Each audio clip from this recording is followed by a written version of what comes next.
അസ്സലാമു അലൈക്കും വറഹ്മത്തുള്ളാഹി വബറകാതുഹു. അൽഹംദുലില്ലാഹി റബ്ബിൽ ആലമീൻ വസ്സലാത്തു വസ്സലാമു അലാ റസൂലില്ലാഹ് വഅലാ ആലിഹി വഅസ്ഹാബിഹി അജ്മഈൻ അമ്മാ ബഅദ്.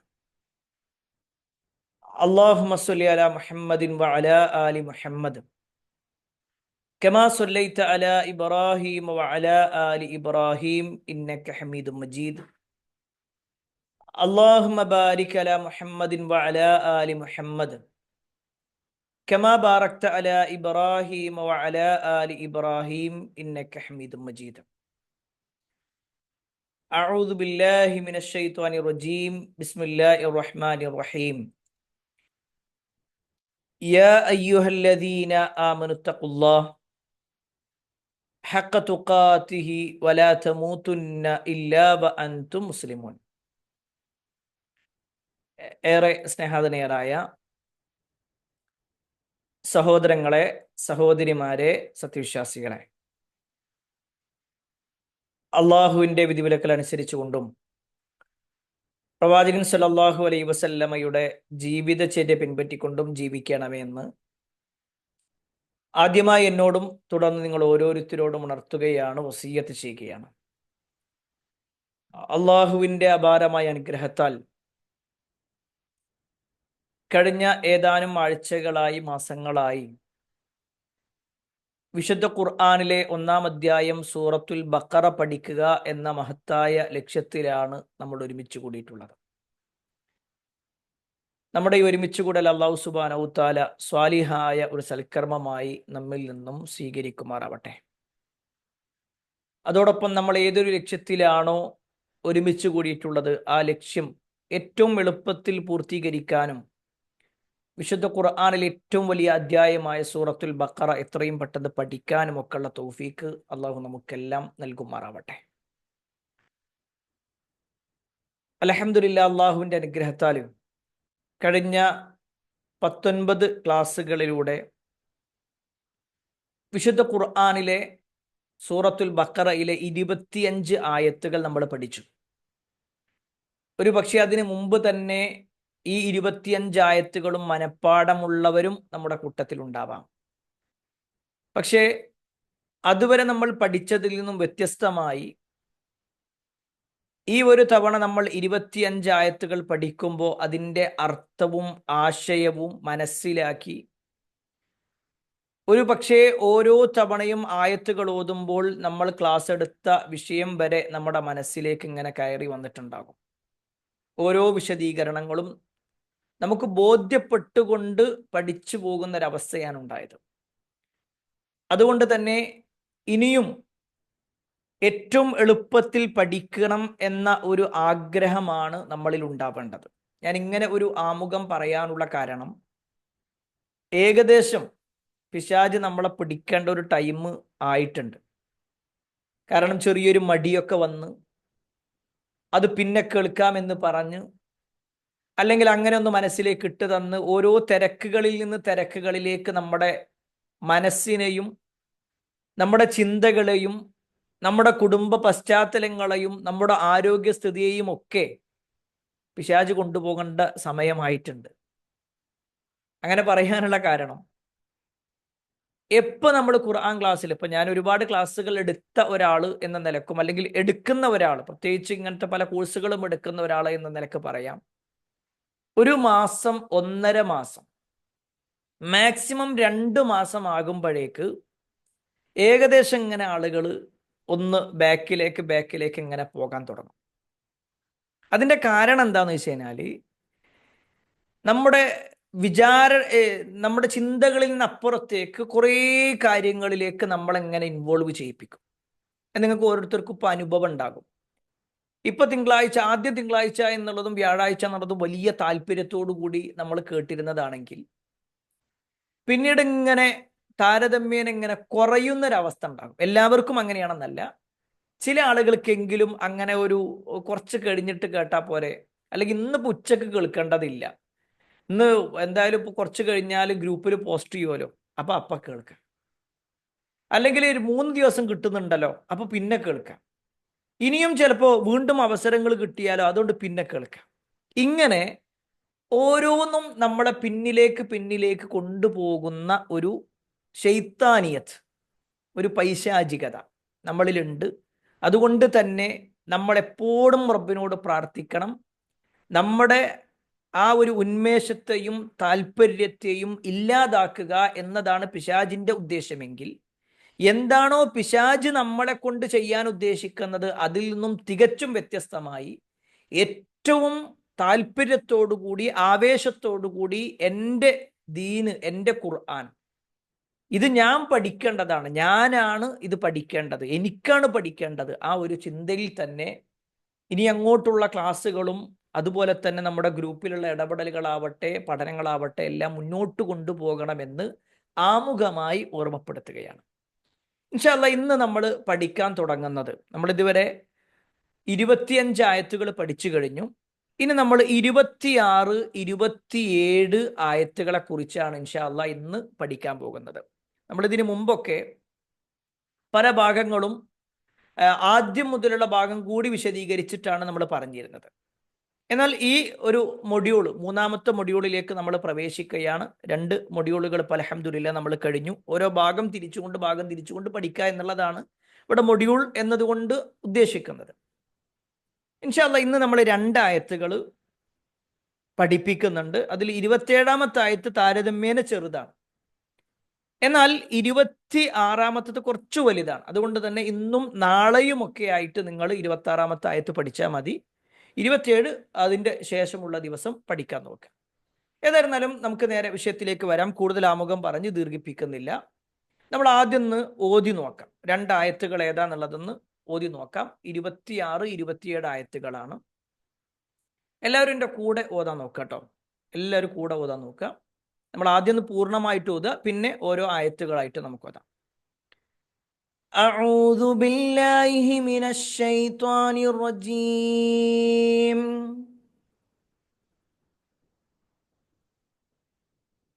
ബിസ്മില്ലാഹിർ റഹ്മാനിർ റഹീം. ഇന്നല്ലാഹ ലാ യസ്തഹീ അൻ യദ്രിബ മസലൻ മാ ബഊള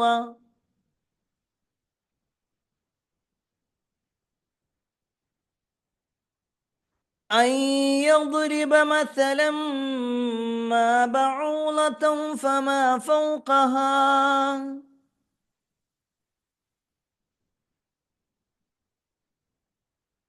فأما الذين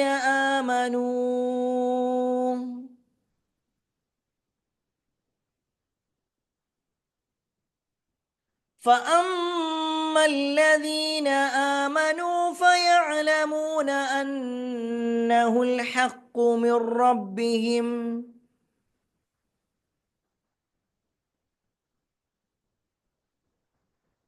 وأما الذين كفروا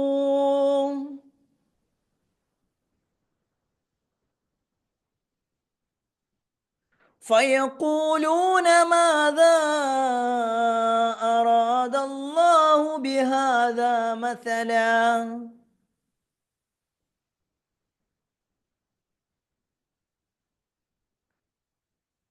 يضل به كثيرا ويهدي به كثيرا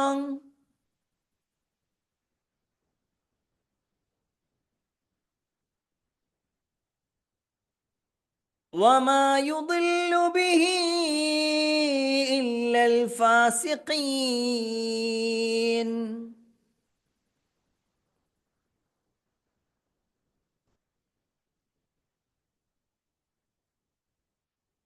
الذين ينقضون عهد الله من بعد ميثاقه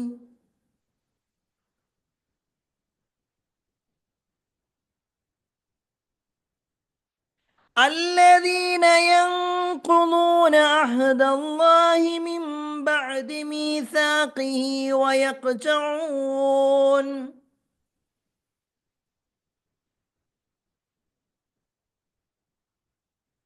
ويقطعون ما أمر الله به أن يوصل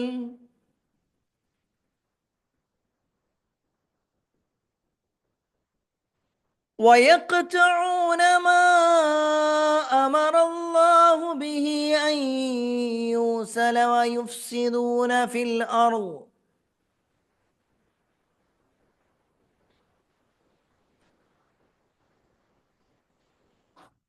أولئك هم الخاسرون.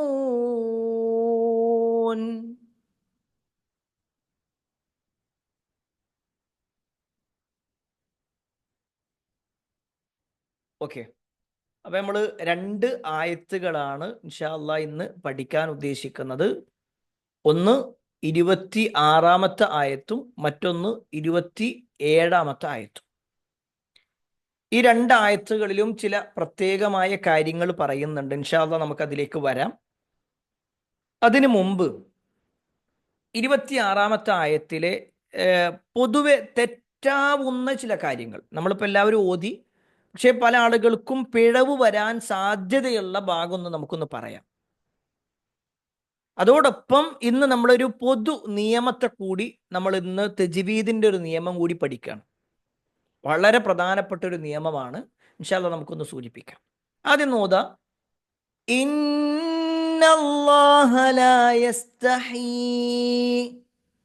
ഇന്ന, അവിടെ ഇന്നല്ലാഹ എന്ന് പറഞ്ഞാൽ പോരാ, ഇന്ന ആ നൂനിന് എന്ത് ചെയ്യണം? ശദ്ദ് കൊടുക്കണം. ഇന്നല്ലാഹ ലാ യസ്തഹീ, ലാ യസ്തഹീ. പിന്നെ അയ്യദ്രിബ, അയ്യദ്രിബ മസലം മാ ബഊദ,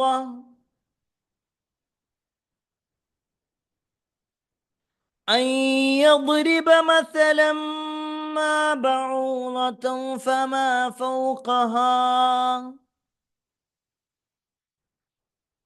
ആ ഒരു ഒന്നര വരി മനസ്സിലായിട്ടുണ്ടാന്ന് വിചാരിക്കുന്നു. ഇനി അടുത്ത ആയത്തിൽ ഫ, എന്തുകൊണ്ട് റെഡ് കളറിൽ കൊടുത്തതെന്ന് വെച്ച് കഴിഞ്ഞാൽ പല ആളുകളും ഓതുമ്പോൾ വ അമ്മല്ലദീന ആമനു എന്ന് പറയും. വ എന്നല്ല, ഫ എന്നാണ്. എന്നാൽ തൊട്ട് അടുത്ത വരിയിലോ വ എന്നാണ്.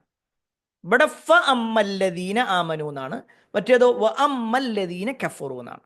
രണ്ടും ചെറിയ വ്യത്യാസങ്ങളുണ്ട്, അത് നമ്മൾ അങ്ങനെ തന്നെ മനസ്സിലാക്കണം. ഫ അമ്മല്ലദീന ആമനു,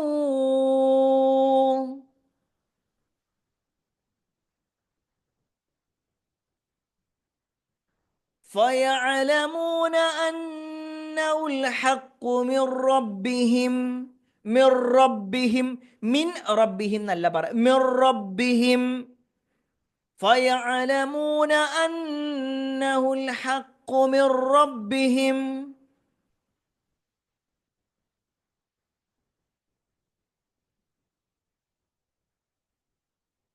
وأما الذين كفروا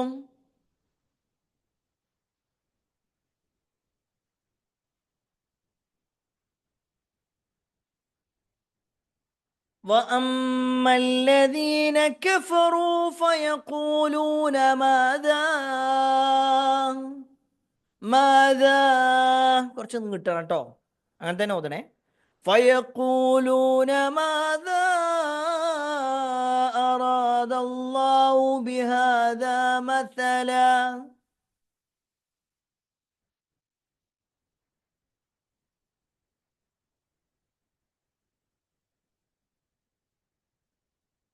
ഇതാണ് നമുക്ക് പഠിക്കാനുള്ള ഒരു തജ്വീദിന്റെ നിയമം എന്ന് പറഞ്ഞത്. അവിടെ മസലൻ എന്നതിന് ശേഷം ഒരു മീം നിങ്ങൾ കണ്ടിട്ടുണ്ടോ? ആ മുകളിൽ തന്നെ ഒരു മീം കാണുന്നുണ്ടോ? എല്ലാവരും കാണുന്നുണ്ടോ അത്? ആ ഒരു മീം കണ്ടോ?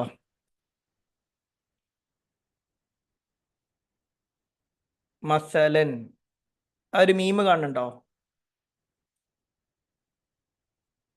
ഓക്കെ, ആ മീമിന്റെ പ്രത്യേകത എന്താന്ന് വെച്ച് കഴിഞ്ഞാല് അവിടെ ഒരിക്കലും എന്ത് ചെയ്യാൻ പാടില്ല, നമ്മൾ കൂട്ടി ഓതാൻ പാടില്ല. നമ്മളവിടെ കൂട്ടി ഓതാൻ പാടില്ല. മസല എന്ന് പറഞ്ഞിട്ട് എന്ത് ചെയ്യണം? അവിടെ നമ്മൾ നിർത്തണം എന്നുള്ളതാണ്. അവിടെ നിർത്തുക വേണ്ടേ. അവിടെ ഒരിക്കലും എന്ത് ചെയ്യാൻ പാടില്ല? കൂട്ടി ഓതാൻ പാടില്ല. പിന്നെയാണ് നമ്മൾ അടുത്ത വാചകം, അതായത് മാതാ അറാദല്ലാഹു ബിഹാദാ മസലൻ യുദില്ലു ബിഹി കസീറ, അങ്ങനെ ഓതാൻ പാടില്ല. മസല എന്ന് പറഞ്ഞിട്ട് നിർത്തണം. ആ ഒരു മീമിനൊരു പ്രത്യേകത ഉണ്ട്. ആ മീം എന്താണെന്ന് വെച്ചാൽ ഇങ്ങനെ പിന്നെ ഇത് കൂട്ടി ഓതുക എന്നുള്ളത് മമ്നു ആണ് അവിടെ. പിന്നെ എന്താണ് അത് പാടില്ലാത്തൊരു കാര്യമാണ്. ആ മീം ഇങ്ങനെയാണ് ഉണ്ടാവുക. നേരെ ശ്രദ്ധിക്കുക, മീം ഇങ്ങനെ ഒരു സൈഡിലേക്ക് ചെരിഞ്ഞിട്ടുള്ളത് സാധാരണ നമ്മൾ മീം എഴുതുന്നത് പോലെ. എന്നാൽ വേറൊരു മീം ഇനി അടുത്ത ആയത്തിൽ നമുക്ക് പഠിക്കാൻ. ആ മീമിന് വേറൊരു പ്രത്യേകതയാണ്. നമ്മൾ എല്ലാ ഇപ്പം മീം തന്നെ അല്ലെന്ന് വെച്ച് കഴിഞ്ഞാൽ മീമല്ല മീം തന്നെയാണ്, പക്ഷേ തെജ്വീദിൽ നിയമം വരുന്ന സമയത്ത് ചില വ്യത്യാസങ്ങളുണ്ട്. അപ്പോൾ അത് നമ്മൾ അങ്ങനെ തന്നെ മനസ്സിലാക്കാം. ഓക്കെ, അവിടെ നിയമതാണ് فيقولون ماذا أراد الله بهذا مثلا. പിന്നെ അവിടുന്ന് ബാക്കിൽ നിന്ന് വീണ്ടും ഓതിയിട്ട് മസല യുദില്ലു ബി അങ്ങനെ ഓതേണ്ടതില്ല. അവിടെ നിർത്തണം, മസല എന്നുകൊണ്ട് നിർത്താം. എന്നിട്ട് അള്ളാഹു വേറൊരു വാക്കാണ് പറയണത്, വേറൊരു കാര്യമാണ് പറയണത്. ആദ്യത്തെ കാര്യത്തോട് ചേർത്തിട്ടല്ല പറയണത്, വേറെ കാര്യമാണ്. യുദില്ലു ബിഹി കസീറൻ വയഹ്ദി ബിഹി കസീറാ.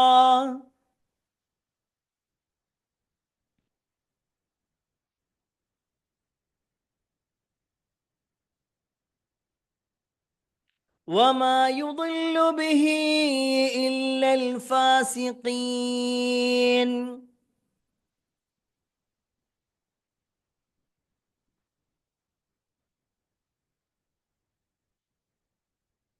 ഓക്കെ, അപ്പൊ നമ്മൾ 26-ാമത്തെ ആയത്ത് പിന്നെ ഒന്ന് ഓതി പഠിച്ചു. ഇനി ഇൻഷാ അല്ലാഹ് നമുക്ക് അതിന്റെ അർത്ഥത്തിലേക്കൊന്ന് വരാം. ഇന്നല്ലാഹ, തീർച്ചയായും അള്ളാഹു, അള്ളാഹുവിനെ കുറിച്ച് പറയണം. നമ്മൾ ഇതിന് മുമ്പ് പഠിച്ച ഓരോ ഭാഗങ്ങൾ നിങ്ങളും ഓർമ്മയിലേക്ക് വരണം കേട്ടോ. നമ്മളിങ്ങനെ ഈ പിന്നെ സൂറത്ത് ബക്കറ എടുത്ത സമയത്ത് സത്യവിശ്വാസികളെ കുറിച്ച് പറഞ്ഞു, അതേപോലെ തന്നെ മുനാഫിക്കുകളെ കുറിച്ച് പറഞ്ഞു, കപടന്മാരെ കുറിച്ച് പിന്നെ കാഫിറുകളെ കുറിച്ച് പറഞ്ഞു. അതേപോലെ തന്നെ അള്ളാഹു സുബ്ഹാനഹു വതആല ചില വെല്ലുവിളികൾ നടത്തി, അള്ളാഹു സുബ്ഹാനഹു വതആല നൽകുന്ന അനുഗ്രഹങ്ങളെ കുറിച്ച് പറഞ്ഞു. ഇങ്ങനെ പല കാര്യങ്ങളും പറഞ്ഞു. എന്നിട്ട് വിശ്വാസികളെ സംബന്ധിച്ചിടത്തോളം അള്ള പറഞ്ഞതുപോലെ ജീവിക്കുകയാണെങ്കിൽ അവർക്ക് സ്വർഗമുണ്ട്, അല്ലാതെ ധിക്കരിക്കുകയാണെങ്കിൽ അവർക്ക് നരകമുണ്ട് എന്ന് മനസ്സിലാക്കി. ഇനി അള്ളാഹു സുബ്ഹാനഹു വതആല അടുത്തൊരു ഭാഗം പറയാണ്. ഈ ഒരു ആയത്തിറങ്ങാൻ ഒരു സാഹചര്യമുണ്ട്. അതെന്താന്നുള്ളത് നമുക്ക് വിശദീകരിക്കാം. ആദ്യം എന്താണ് ഈ ആയത്തിൽ പറയണത് എന്ന് പറയാം. ഇന്നല്ലാഹ, തീർച്ചയായും അള്ളാഹു, ലാ യസ്തഹീ, അള്ളാഹു ലജ്ജിക്കുകയില്ല. ഇസ്തഹ്യ, ഈ പിന്നെ ഹയാ എന്ന് പറഞ്ഞാൽ ലജ്ജ എന്നാണ്. ഹയാ എന്ന് പറഞ്ഞാൽ ലജ്ജ. ലാ യസ്തഹി, അള്ളാഹു ലജ്ജിക്കുന്നില്ല, അവൻ ലജ്ജിക്കുന്നില്ല. അൻ യദ്രിബ മസലൻ മാ ബഊലതൻ ഫമാ ഫൗഖഹ.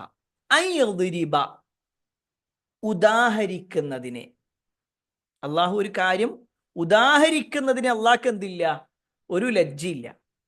മസലൻ, ഒരു ഉദാഹരണം. ഇതിനു മുമ്പ് നമ്മൾ ഇതേ പ്രയോഗം പഠിച്ചിട്ടുണ്ട് എന്നാണ് എൻ്റെ ഒരു ഓർമ്മ, അല്ലേ? അയ്യറിബ അല്ലെങ്കിൽ ലറബ എന്നൊക്കെ പറഞ്ഞിട്ടുള്ള പ്രയോഗം എന്തോ പഠിച്ചിട്ടുണ്ടായിരുന്നോ? ഓർമ്മ ഉണ്ടോ ആർക്കെങ്കിലും? അങ്ങനെ എന്തെങ്കിലും ഒരു വാക്ക് നമ്മൾ ഇതിനു മുമ്പ് ഈ ഒരു സൂറത്തിൽ പഠിച്ചിട്ടുണ്ടോ? അങ്ങനെ എന്തൊരു ഉദാഹരണം എന്ന് പറഞ്ഞിട്ട് എന്തോ പഠിച്ചതായിട്ട് ആർക്കെങ്കിലും ഓർമ്മ ഉണ്ടോ? ഉണ്ടോ? എന്തായിരുന്നു? എന്താണ് നമ്മൾ പഠിച്ചിരുന്നേ? ആർക്കാ പറയാൻ പറ്റുക? മഴയെക്കുറിച്ച് പറഞ്ഞ സമയത്ത് അല്ലേ? അല്ലേ, മഴയെക്കുറിച്ച്, തീയിനെക്കുറിച്ച്, ഇങ്ങനത്തെ കുറച്ച് ഭാഗങ്ങളെക്കുറിച്ച് നമ്മൾ എന്ത് ചെയ്തിട്ടുണ്ടായിരുന്നു? പറഞ്ഞിട്ടുണ്ടായിരുന്നു. ഏതാണ് ആയത്ത്? മസലുഹും കമസലില്ലദി ഇസ്തൗഖദ നാറ, അല്ലേ? മസലുഹും കമസലില്ലദി ഇസ്തൗഖദ നാറ ഫലമ്മാ അളാഅത് മാ ഹൗലഹു. അല്ലേ, അതല്ലേ പറഞ്ഞേ? അതന്നെയല്ലേ? എനിക്ക് തെറ്റിയിട്ടൊന്നുമില്ലല്ലോ. Okay okay. അപ്പൊ ഏകദേശം എല്ലാവരും അത് മനസ്സിലാക്കിയിട്ടുണ്ട് അല്ലേ? ഓക്കെ. ഇവിടെ നമ്മൾ മസലൻ, ഇവിടെ ഒരു അള്ളാഹു സുബ്ഹാനഹു വതആല ഒരു ഉദാഹരണത്തെ കുറിച്ച് പറയും. ശരിക്കും ലറബ എന്ന് പറഞ്ഞാൽ ശരിക്കും അടിച്ചു എന്നാണ് ലറബ. എന്നാൽ അറബി ഭാഷയുടെ ഒരു പ്രത്യേകത കേട്ടോളിട്ടോ. ലറബ എന്നുള്ളതിന് ഒരുപാട് അർത്ഥങ്ങളുണ്ട്. വെറും ലറബ എന്ന അർത്ഥത്തിലല്ല. ലറബ ബി എന്ന് പറയുമ്പോൾ ഒരർത്ഥാണ്, ലറബ മിൻ എന്ന് പറയുമ്പോൾ വേറൊരു അർത്ഥമാണ്.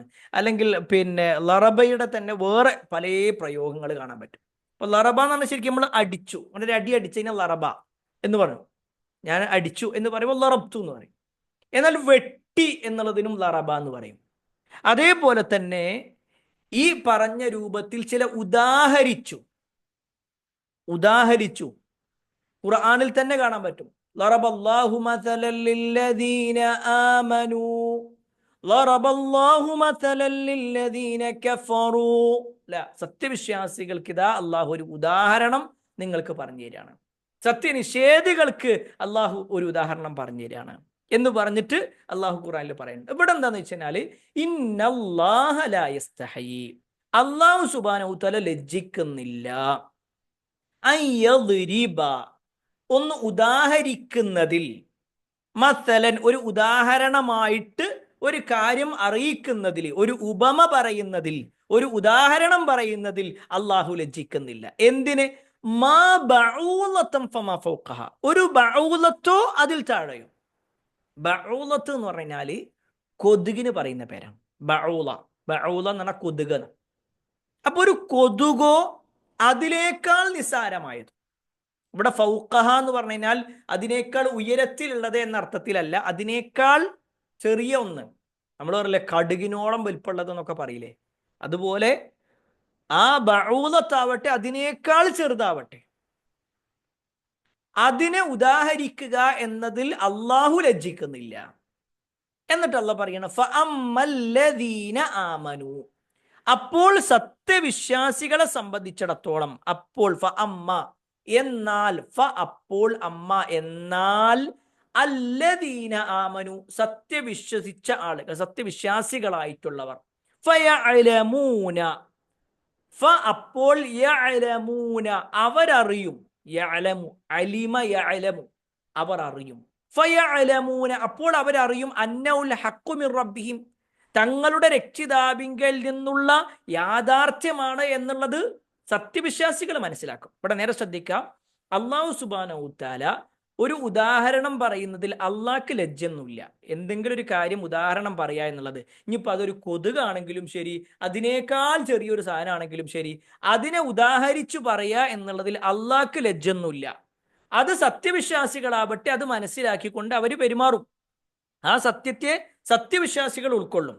എന്നാൽ വഅമ്മല്ലദീന കഫറൂ, എന്നാൽ സത്യനിഷേധികളെ സംബന്ധിച്ചിടത്തോളമോ, ഫയഖൂലൂന അവര് പറയും, മാദാ അറാദല്ലാഹു ബിഹാദാ മസല, അല്ല ഈ ഒരു ഉപമ കൊണ്ട് അള്ളാഹ് എന്താ ഉദ്ദേശിച്ചേ?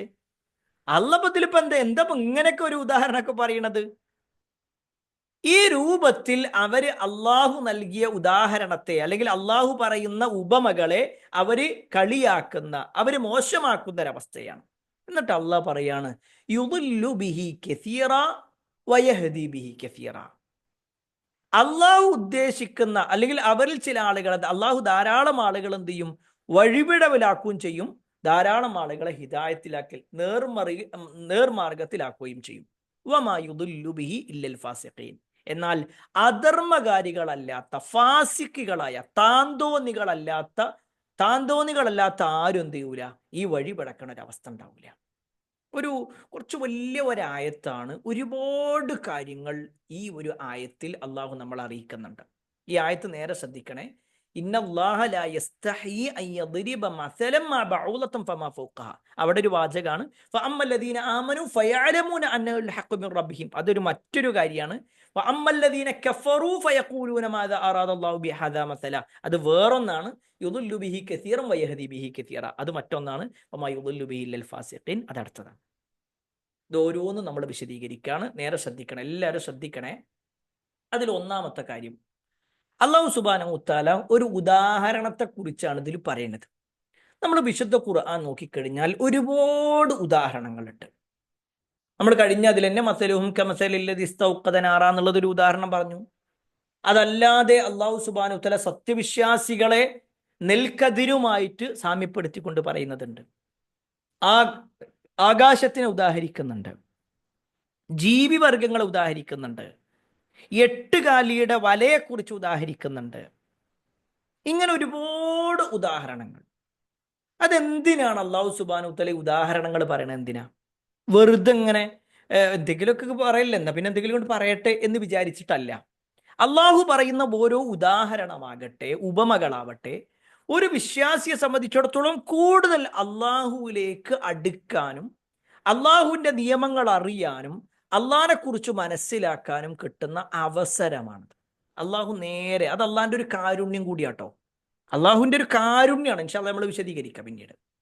അള്ളാഹിൻ്റെ ഒരു കാരുണ്യാണ് തൻ്റെ അടിമ എന്തെങ്കിലും അള്ളാഹ് പറഞ്ഞിട്ട് ആർക്കൊന്നും മനസ്സിലാകാതിരിക്കുക എന്നുള്ളതല്ല.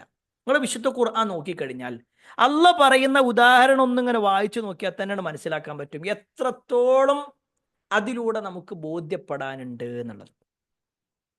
ചില ആളുകളൊക്കെ എഴുതിയ പുസ്തകങ്ങൾ നോക്കിക്കഴിഞ്ഞാൽ ഒന്നും മനസ്സിലാവില്ല. ചില പുസ്തകങ്ങളൊക്കെ വായിച്ചാൽ ഒന്നും മനസ്സിലാവില്ല. എന്നാൽ വിശുദ്ധ ഖുർആനിനെ സംബന്ധിച്ചിടത്തോളം അതിൽ പറയുന്ന ഏതൊരു ഉപമയാവട്ടെ, ആ ഉപമകളൊക്കെ ഒരു വിശ്വാസിയെ സംബന്ധിച്ചിടത്തോളം നല്ല ബോധ്യപ്പെടുന്ന കാര്യങ്ങളായിരിക്കും ഉണ്ടാകുക. അതിലൂടെ ഒരു വിശ്വാസി തൻ്റെ അടിമ കൃത്യമായി അള്ളാഹ് പറഞ്ഞത് എന്താണോ അത് മനസ്സിലാക്കുക എന്നുള്ളതാണ് അള്ളാഹു അതിലൂടെ പറയുന്നത്. ഇനി എന്താണ് ഈ ആയത്ത് അവതരിക്കാനുണ്ടായ സാഹചര്യം എന്നൊന്ന് പറയാം. വിശുദ്ധ ഖുർആനിലെ സൂറത്തുൽ ഹജ്ജ് അതിലെ 73-ാമത്തെ ആയത്ത് അവതരിച്ചു. നേരെ ശ്രദ്ധിക്കുക, ഈ ഒരു ആയത്ത് അവതരിച്ചിട്ട് പിന്നെയാണ് സൂറത്തു ബഖറ അവതരിക്കുന്നത്. അപ്പൊ ഈ ഒരു ആയത്തിൽ അല്ലാഹു സുബ്ഹാനഹു വതആല പറയാണ്, യാ അയ്യുഹന്നാസ്, അല്ലയോ മനുഷ്യരെ, ദുരിബ മസലുൻ ഫസ്തമിഉ ലഹു. ഇതാ ഒരു ഉദാഹരണം നിങ്ങൾക്ക് വിവരിക്കപ്പെടുന്നുണ്ട്, നിങ്ങളത് ശ്രദ്ധിച്ച് കേൾക്കണം. ഫസ്തമിഉ ലഹു, നിങ്ങളത് ശ്രദ്ധിച്ച് കേൾക്കുന്നു.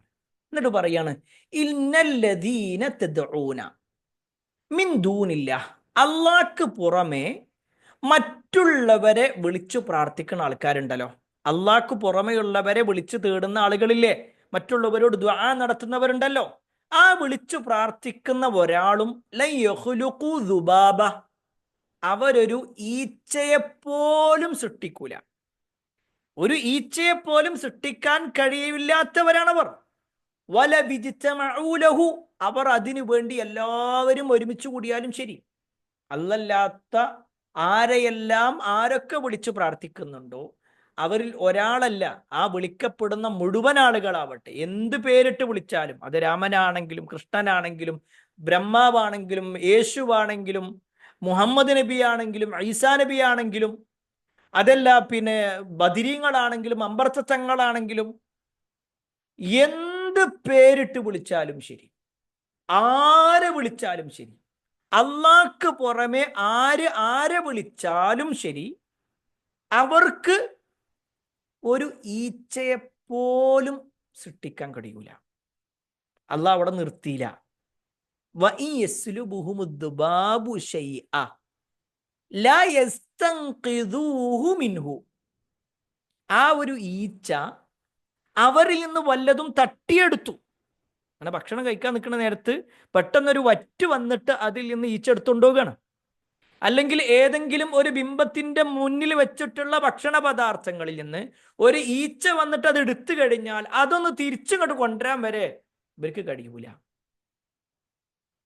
ഈ ഒരു ആയത്ത് അല്ലാഹു സുബ്ഹാനഹു വതആല ഈ ആയത്ത് പറഞ്ഞു, ഒരിക്കൊന്നും തട്ടിയെടുത്തത് തിരിച്ചെടുക്കാനും കഴിയൂല, അതേപോലെ തന്നെ അതിൽ തിരിച്ചു വെക്കാനും കഴിയൂല. ആ പ്രാർത്ഥിക്കുന്നവരാവട്ടെ അല്ലെങ്കിൽ അപേക്ഷിക്കുന്നവരാവട്ടെ അപേക്ഷിക്കപ്പെടുന്നവരാവട്ടെ എല്ലാവരും ദുർബലരാണ്. ഈ ഒരു ആശയത്തിൽ അള്ളാഹുവിൻ്റെ ആയത്തിറങ്ങി, ഈ ഒരു ആയത്തിറങ്ങി. അപ്പൊ ചില ആളുകൾ ഇങ്ങനെ പറയാൻ തുടങ്ങി, എന്താപ്പോ ഈ ഒരു ഈച്ചനെ കുറിച്ചൊക്കെ ഇപ്പൊ പറയണത്, വേറൊന്നും ഇപ്പൊ കിട്ടിയില്ല, ഒരു ഈച്ചനെ കുറിച്ചൊക്കെ പറയണം. സത്യത്തില് ഈ ഒരു ആയത്താണ് സത്യനിഷേധികളെ സംബന്ധിച്ചിടത്തോളം വല്ലാത്ത കുറച്ചിലുണ്ടാക്കിയ ആയത്ത്. കാരണം അവരാരെ വിളിച്ചു പ്രാർത്ഥിക്കുകയാണെങ്കിലും ശരി, ഈ പറയപ്പെട്ട ഒരാളും ഒരു ഈച്ചയെ സൃഷ്ടിക്കാൻ അവർക്ക് കഴിയൂല, ഒരു ഈച്ചനെ ഉണ്ടാക്കാൻ കഴിയൂല, അല്ലെ? അതാണ് നമ്മൾ ഇതിനു മുമ്പ് പറഞ്ഞത്. ഇപ്പോൾ ഈ ലോകം സൃഷ്ടിച്ചത് കൃഷ്ണനാണ്, ശ്രീകൃഷ്ണനാണ്, ശ്രീരാമനാണ് എന്നൊക്കെയാണ് പറയുന്നതെങ്കിൽ അവർ ഈ ലോകത്തേക്ക് വരുന്നതിന് മുമ്പ് ഈ ലോകമുണ്ട്, ഈ ലോകത്ത് ഈച്ചയുണ്ട്. മുഹമ്മദ് നബിയാണ് ഈ ലോകം സൃഷ്ടിച്ചത് എന്നാണ് വാദമെങ്കിൽ മുഹമ്മദ് നബി സല്ലല്ലാഹു അലൈഹി വസല്ലം വരുന്നതിന് മുമ്പ് ഈ ലോകമുണ്ട്. ആ ലോകത്ത് ഈച്ചയുണ്ട് അല്ലെ? ഏതോ കാലഘട്ടം മുതൽ ഈച്ചണ്ട്, ഇപ്പോഴും ഈച്ചകളുണ്ട്. അള്ളാഹു ഏറ്റവും ലളിതമായ ഒരു കാര്യം പറയണത്, ഒരു ഈച്ചയെപ്പോലും നിങ്ങൾക്ക് സൃഷ്ടിക്കാൻ കഴിയൂല. അല്ല, ഒരു ഈച്ച നിങ്ങളുടെ അടുക്കൽ നിന്ന് കൊണ്ടുപോകുന്ന ഒരു സാധനം, അത് തട്ടിയെടുക്കുന്ന ഒരു സാധനം ഉണ്ടല്ലോ, ഈച്ചെടുത്ത് മെല്ലെ അത് പറന്നു പോവുകയാണ് എങ്കിൽ അത് തിരിച്ചു കൊണ്ടുവരാൻ വരെ നിങ്ങൾക്ക് കഴിയൂല. സുബ്ഹാനല്ലാഹ്. അപ്പോഴാണ് ഈ ആളുകൾ ഇങ്ങനെ ശരിക്ക് കുറച്ച് ഒരു കുറച്ചിലാകാന്നൊക്കെ പറയില്ലേ, ആകെ ഒന്നും അല്ലാത്തൊരവസ്ഥയിലേക്ക് എത്തിച്ചു. അവരിങ്ങനെ എന്താ ഇപ്പൊ ഇതൊക്കെ ഇങ്ങനെ ഇങ്ങനത്തെ ചില ഉദാഹരണങ്ങളൊക്കെ പറയണം എന്ന് പറഞ്ഞപ്പോ അള്ളാഹ് പറയാണെന്ത്,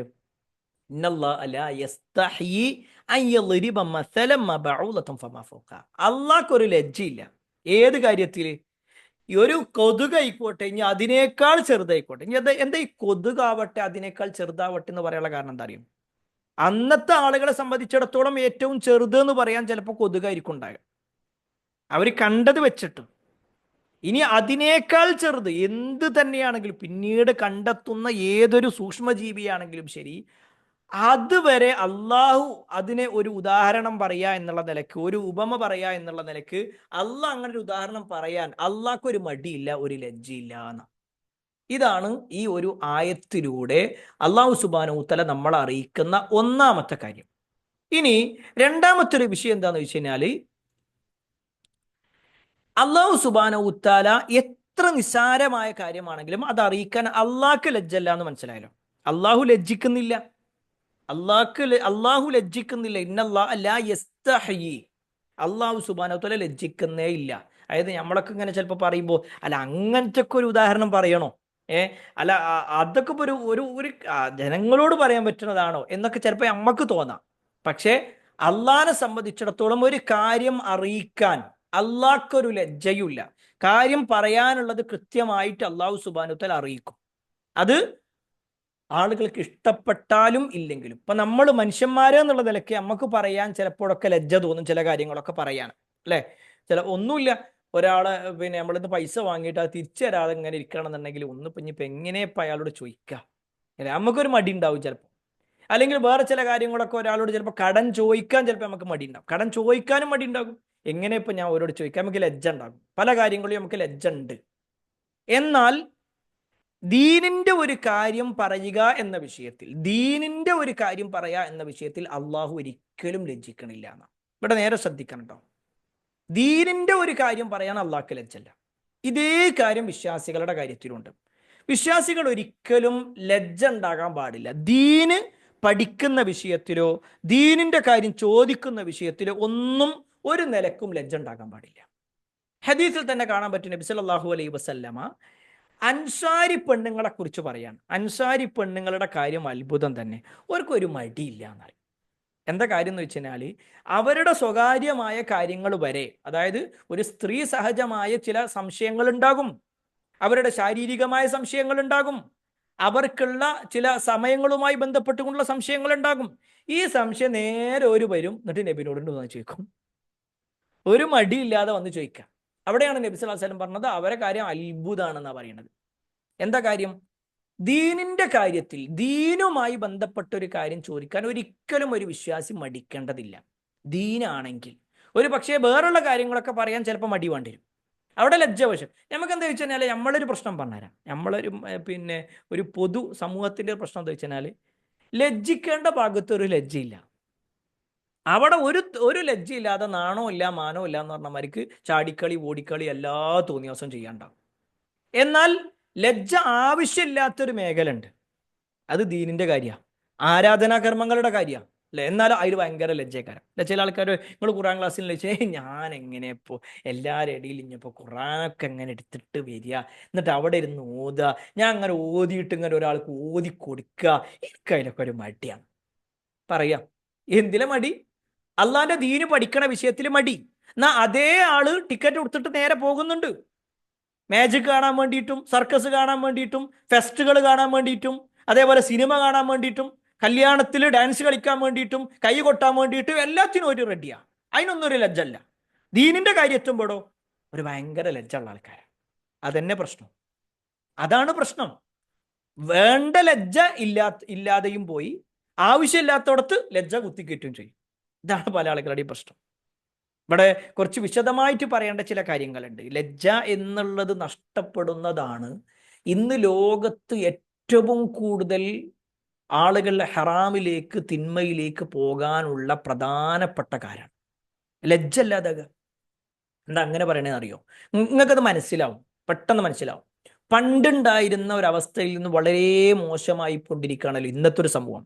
അല്ലെ, ഒരു പക്ഷേ നമ്മളൊക്കെ സ്കൂളുകളിലും കോളേജുകളിലും കണ്ടതിനേക്കാൾ എത്രയോ വൾഗറായിക്കൊണ്ടുള്ള വേഷം ധരിച്ചുകൊണ്ട് അങ്ങനത്തെ നടത്തം നടന്ന് തോന്നിവാസങ്ങളുമായിട്ടൊക്കെയാണ് പല ആളുകളും പോയിക്കൊണ്ടിരിക്കുന്നത്. എന്തുകൊണ്ട് എന്ന ചോദ്യത്തിന്റെ ഒന്നാമത്തെ ഉത്തരം നമുക്ക് പറയാൻ പറ്റും എന്താ അറിയോ?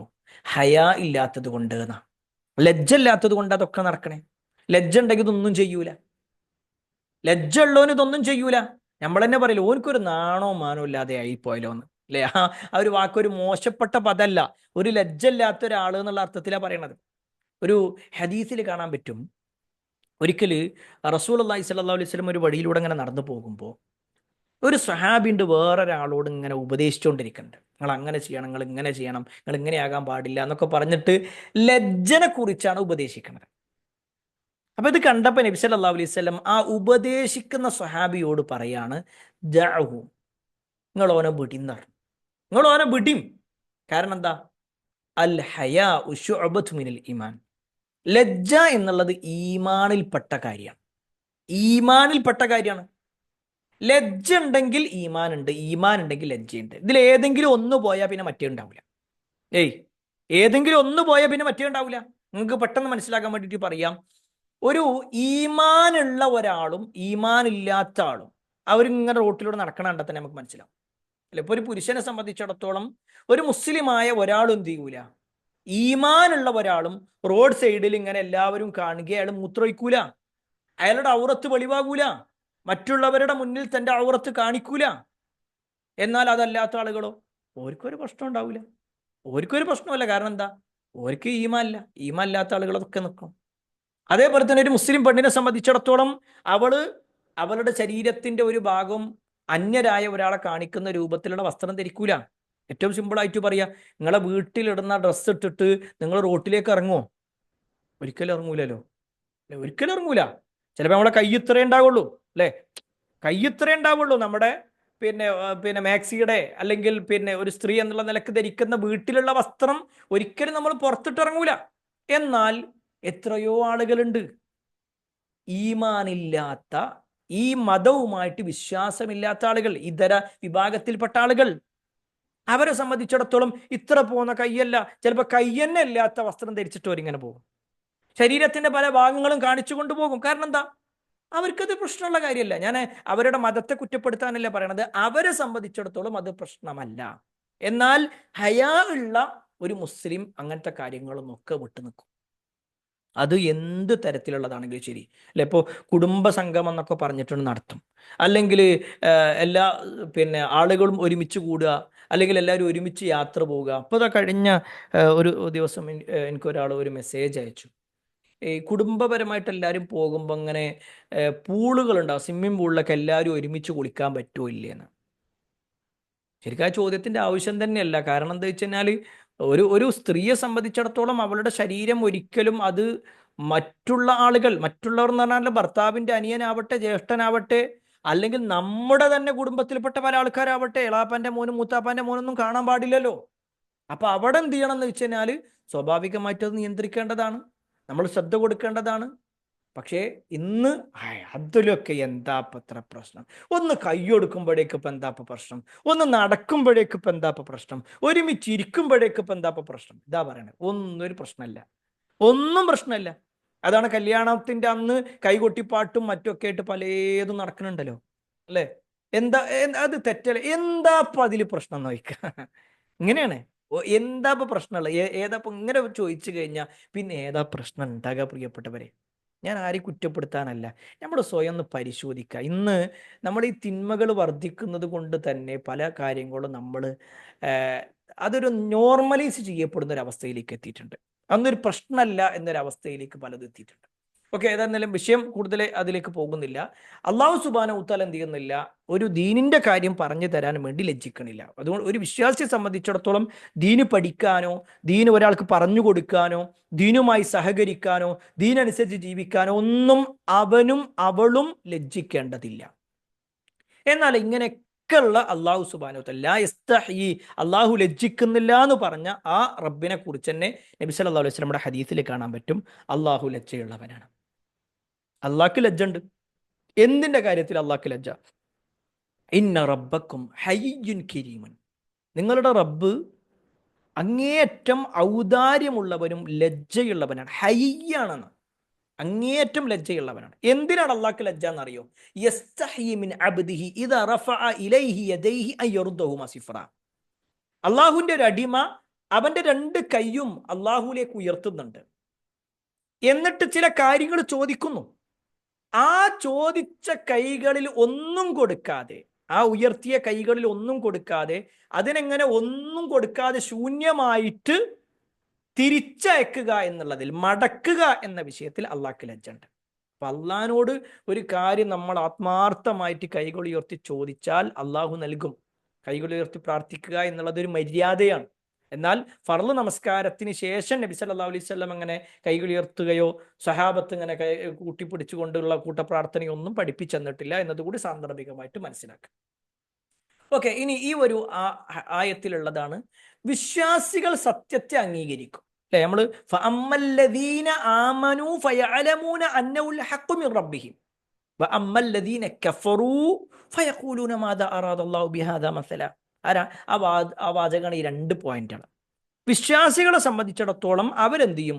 അള്ളാന്റെ അടുത്ത് നിന്നാണ് ഇറങ്ങിയത്, എന്നാ പിന്നെ കുഴപ്പമില്ല, എന്നാ പിന്നെ എനിക്കൊരു സംശയമല്ല. കാരണം എന്താ? അത് അള്ളാന്റെ അടുത്ത് നിന്ന് വന്നതാണ്.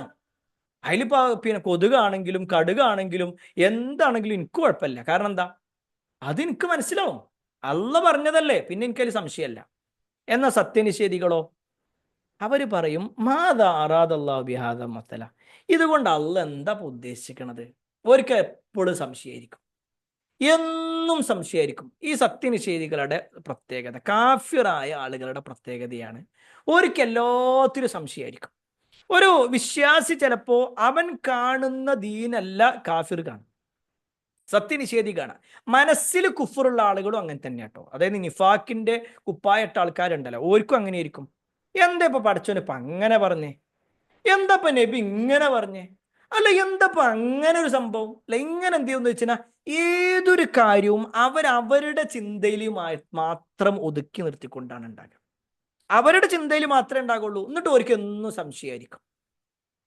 നിങ്ങൾ പിന്നെ സംശയിച്ചിട്ട് ഇസ്ലാമെന്ന് ഒഴിവാകുന്നു? ഇസ്ലാമെന്ന് ഒഴിവാകണമെന്നില്ല, ഞാൻ എൻ്റെ സംശയം പറഞ്ഞു. സംശയം ചോദിക്കണ്ട എന്നല്ല പറഞ്ഞതിൻ്റെ അർത്ഥം. നമുക്ക് സംശയമുള്ളത് ചോദിക്കാം, പക്ഷെ ചില കാര്യങ്ങൾ ഇപ്പൊ ഇതിൽ അള്ളാഹു സുബ്ഹാനഹു വതആല ബഅൂദത്തിനെ കുറിച്ച് പറഞ്ഞു. അല്ല എന്താ ഇപ്പൊ കൊതുകിനെ കുറിച്ച് പറഞ്ഞു? എന്താ അതിനേക്കാൾ ചെറുത് പറയുന്നത്? എന്താ പാറ്റിനെ കുറിച്ച് പറയുന്നത്? എന്താ മൂട്ടനെ കുറിച്ച് പറയാൻ? ഇങ്ങനെ സംശയിച്ചുകൊണ്ടിരിക്കുന്നത് അതല്ല വിശ്വാസം. വിശ്വാസിയെ സംബന്ധിച്ചിടത്തോളം അള്ള ഒരു കാര്യം പറഞ്ഞു, എന്നാൽ ഞാനത് സ്വീകരിച്ചു. വയഅലമൂന അന്നഹുൽ ഹഖ്ഖു മിർ റബ്ബിഹിം, ഇത് അള്ളാന്റെ അടുത്തുനിന്ന് സത്യമാണ്, അള്ളാന്റെ അടുത്തുനിന്ന് വന്ന സത്യമാണ്, എനിക്കതിൽ സംശയമില്ല. ഇതാണ് വിശ്വാസം. ഇനി അള്ളാഹു സുബ്ഹാനഹു വതആല പറഞ്ഞ എന്താ? യഹ്ദി ബിഹി കസീറൻ വയഹ്ദി പിന്നെ യുദില്ലു അല്ലാഹു ബിഹി കസീറൻ വയഹ്ദി ബിഹി കസീറ. അല്ലെ, ചില ആളുകൾ എന്ത് ചെയ്യുമെന്ന് വെച്ച് കഴിഞ്ഞാൽ ഈ ഉപമകൾ കൊണ്ട് അള്ളാഹു ചില ആളുകളെ വഴിപിഴവിലാക്കും, ചില ആളുകളെ നേർവഴിയിലാക്കും. ഇവിടെ നേരെ ശ്രദ്ധിക്കണം.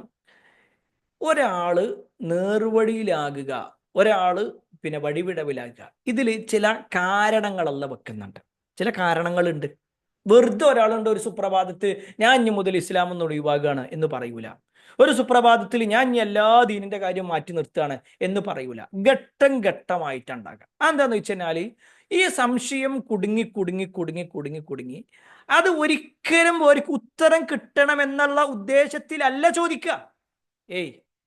ഈ സംശയം ചോദിക്കുന്ന പല ആൾക്കാരും ഉത്തരം കിട്ടണമെന്നും ഉത്തരം അറിയണമെന്നും എന്ന ഉദ്ദേശത്തിലല്ല, മറിച്ച് അവരെ സംബന്ധിച്ചിടത്തോളം എങ്ങനെയെങ്കിലും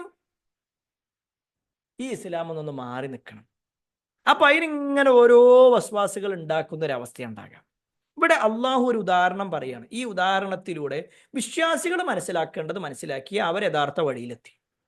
എന്നാൽ സത്യനിഷേധികളെ സംബന്ധിച്ചിടത്തോളം അതെന്താ കൊതുക്, അതെന്താ കൊതുകിന്റെ ചിറക്, അതല്ല ഈച്ചനെ കുറിച്ച് എട്ടുകാലിനെ കുറിച്ച് ഇങ്ങനെ എന്ത് ചെയ്യും ഒരു പറഞ്ഞുകൊണ്ടേയിരിക്കും. ഇതാണ് അള്ളാഹു സുബ്ഹാനഹു വതആല ഈ ഒരായത്തിൽ നമ്മെ പഠിപ്പിക്കുന്നത്. എന്നിട്ട് അള്ളാഹു സുബ്ഹാനഹു വതആല പറഞ്ഞ വാചകം എന്താണ്? വമാ യുദില്ലു ബിഹി ഇല്ലൽ ഫാസിഖീൻ.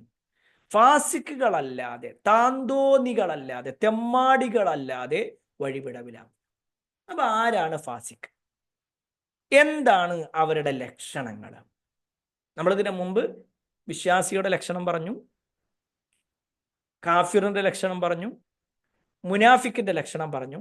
ഇനി ഫാസിക്കിനെ കുറിച്ചാണ് പറയുന്നത്. തെമ്മാടികൾ, താന്തോന്നികൾ എന്ന് പറഞ്ഞാൽ ആരാണ്? അതാണ് അടുത്ത ആയത്ത് അള്ളാഹു പഠിപ്പിക്കുന്നത്. എല്ലാവരും ഇല്ല? ഇവിടെ പോയോ? എല്ലാവരും പോയോ?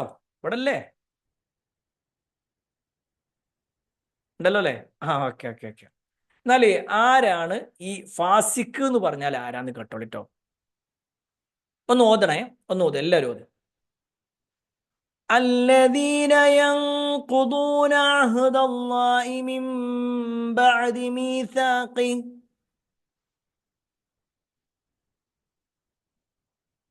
അവിടെ നമ്മൾ ആ ഒരു വാചകം നോക്കിയേക്കാം. മിംബഅദി, മിംബഅദി. ആ മീമിന്റെ പ്രത്യേകത നോക്ക്. ആ മീം ഉണ്ടോ? നൂനിന്റെ മുകളിലുള്ള മീം. ആ മീമിന്റെ പ്രത്യേകത എന്താ വെച്ചാൽ അതിന്റെ വാല് താഴേക്കാണ്ടാകും. സംഭവം മീം തന്നെയാണ്, പക്ഷെ വാല് താഴേക്കാണ്. ഇതിന് മുമ്പ് പഠിച്ച മീമോ, തൊട്ട് മുമ്പുള്ള ആയത്തിലുള്ള മീമോ, ആ മീം അതിന്റെ വാല് സൈഡിലേക്കാണ്. നിങ്ങൾ ഓർക്കുന്നുണ്ടല്ലോ അല്ലേ? ഞാൻ നേരത്തെ പറഞ്ഞിരുന്നു. ആദ്യം പറഞ്ഞ മീം പിന്നെ സൈഡിലേക്ക് ചെരിച്ചിട്ടാണ്. എന്നാൽ ഇപ്പൊ പറഞ്ഞ മീം താഴേക്കാണ്. ഓക്കെ. ഇനി ഇവിടെ എന്താണ് ഈ മീം ഉദ്ദേശിക്കുന്നത്? മിംബഅദി, മിംബഅദി, മിംബഅദി. ഇതിന് ഇഖ്ലാബ് എന്നാ പറയാ കേട്ടോ. അവിടെ സുക്കൂനുള്ള നൂനിനെ മാറ്റിയിട്ട് അതിനെ മീമാക്കിയിട്ട് ഉച്ചരിക്കാം. അതെങ്ങനെ ഉച്ചരിക്കാന്ന് വെച്ച് കഴിഞ്ഞാൽ മിംബഅദി, മിംബഅദി الذين ينقضون عهد الله من بعد ميثاقه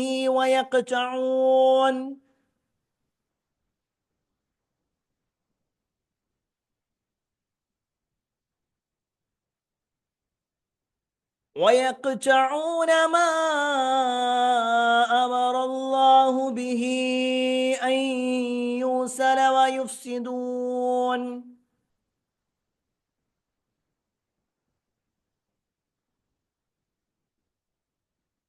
أن يوصل ويفسدون في الأرض.